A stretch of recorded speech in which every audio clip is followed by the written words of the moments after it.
మనం చాలా చోట్ల దర్శనాలకు వెళ్ళినప్పుడు వేరే ఊళ్ళోకి వెళ్ళినప్పుడు టిఫిన్లు చేస్తూ ఉంటాం కదా ఆకలేసి. అప్పుడు ఎప్పుడైనా తిన్నప్పుడు అనిపించిందా మీకు నాలాగే, అంటే ఈ టిఫిన్ బాగుంది, ఇది ఏ విధంగా చేశాడు, చట్నీ బాగుంది, ఇది ఏ విధంగా చేశాడు అని మీలో ఎవరైనా అలా నేర్చుకున్న వాళ్ళు ఉంటే నాకు కామెంట్ చేయండి.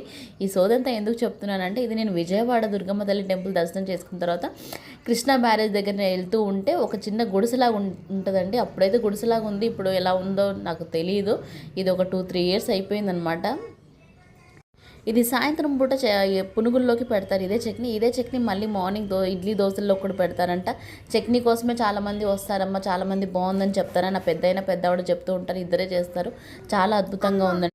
ప్రాసెసింగ్ వచ్చేసి పావు కిలో పల్లీలు తీసుకున్నారనుకోండి, గుప్పెడు ఎండుమిర్చి తీసుకోండి, 1 టీ స్పూన్ జీలకర్ర, 2 చిటికెళ్ళంత మెంతులు, 1 టీ స్పూన్ మినపప్పు వేసి ఫ్రై చేసుకోవాలి. అది కొంచెం బ్రౌన్ షేడ్ వచ్చిన తర్వాత ఎండుమిర్చి కూడా వేసుకొని ఫ్రై చేసిన తర్వాత పల్లీలు కూడా వేసుకొని ఫ్రై చేసుకొని మిక్సీ కొట్టేసుకోవడమే. తగినంత సాల్ట్ వేసుకొని చాలా సింపుల్. దాని తర్వాత తాలింపులోకి వచ్చేసి ఒక చిటికెడు టీ స్పూన్ ఆవాలు వేసుకొని కొంచెం కరివేపాకు వేసుకొని తాలింపు చేసేసుకోవడం ఎంత బాగుంటుందండి. అంటే దీంట్లో మిగతా ఎల్లుల్లిపాయ, చింతపండు ఏమీ ఉండవు, జస్ట్ సింపుల్ అనమాట. చాలా టేస్టీగా ఉంది. నేనైతే ఈరోజు మా అబ్బాయికి వడల్లోకి పెట్టానమాట ఈ చట్నీ. చాలా కమ్మగా ఉంది, పిల్లలు కూడా తినేస్తారు. కారం ఎక్కితే ఎక్కువ స్పైసీ ఏమి ఉండదు. ఒకసారి ట్రై చేసి నాకు కామెంట్ చేయండి ఎలా ఉంటుందో. ఇది విజయవాడ చట్నీ, అక్కడ నేర్చుకున్న పునుగుల్లోకి ఈవినింగ్ అయితే అదిరిపోద్ది, ట్రై చేయండి.